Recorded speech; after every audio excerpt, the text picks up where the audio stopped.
حضرت علی رضی اللہ تعالیٰ عنہ فرماتے ہیں اگر کسی کی بہن یا بیٹی کو تمہاری وجہ سے راستہ بدلنا پڑے اور گلی کے کتے اور تم میں فرق نہیں، حق بات کی پہلی نشانی ہے اس کی ہمیشہ مخالفت ہوتی ہے، جس کی ہمیشہ کوئی مخالفت نہ ہو وہ قطعاً حق نہیں ہے، جس شخص کے دشمن نہ ہو اور سب دوست ہوں، اس جیسا منافق کوئی نہیں ہے، کیونکہ دشمن اس کے ہوتے ہیں جو حق بات کہتا ہے، جو ذرا سی بات پر دوست نہ رہے تو سمجھ لو وہ دوست تھا ہی نہیں۔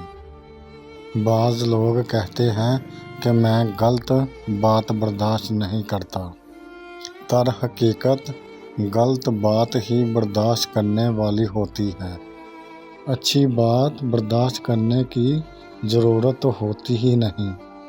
اگر تم اپنے تکبر کو توڑنا چاہتے ہو، کسی غریب کو، کسی مفلس کو سلام کیا کرو۔ انسان ایسی واحد مخلوق ہے کہ جس کا زہر الفاظ میں ہوتا ہے۔ خواہشیں بادشاہوں کو غلام بنا دیتی ہیں مگر صبر غلاموں کو بادشاہ بنا دیتی ہیں۔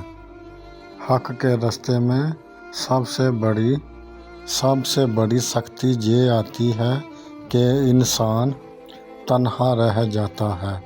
انسان مایوس اور پریشان تب ہوتا ہے جب وہ اپنے اللہ کو راضی کرنے کے بجائے لوگوں کو راضی کرنے میں لگ جاتا ہے۔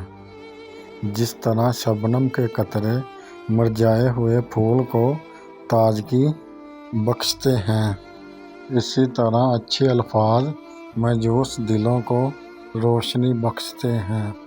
تین چیزیں انسان کو اللہ سے دور کرتی ہیں: اپنے اعمال کو زیادہ سمجھنا اور اپنے گناہوں کو بھول جانا، اپنے آپ کو سب سے بہتر سمجھنا۔ جو شخص اللہ کو رات کو پکارتا ہے اللہ اس کو غنی کر دیتا ہے، اور جو اللہ کی اطاعت قبول کرتا ہے اللہ اسے برگزیدہ بنا دیتا ہے۔ اللہ تعالیٰ تمہارے لیے تین عمل پسند نہیں کرتا: بلا وجہ گپ شپ، فضول خرچی اور لوگوں سے مانگنا۔ جو لوگ تمہیں تکلیف دیں ان سے دوری اختیار کر لو۔ رشتوں کی خوبصورتی ایک دوسرے کی بات برداشت کرنے میں ہے۔ بے عیب انسان تلاش کرو گے تو تنہا رہ جاؤ گے۔ کسی کو چاہو تو دل سے چاہو، زبان سے نہیں۔ کسی سے غصہ کرو تو زبان سے کرو، دل سے نہیں۔ دنیا کو سچ ہونے کی دلیل مت دو، بس یہی سوچ رکھو کہ اللہ سب جانتا ہے۔ زندگی میں قدم اور قلم بہت سوچ سمجھ کر اٹھانا چاہیے۔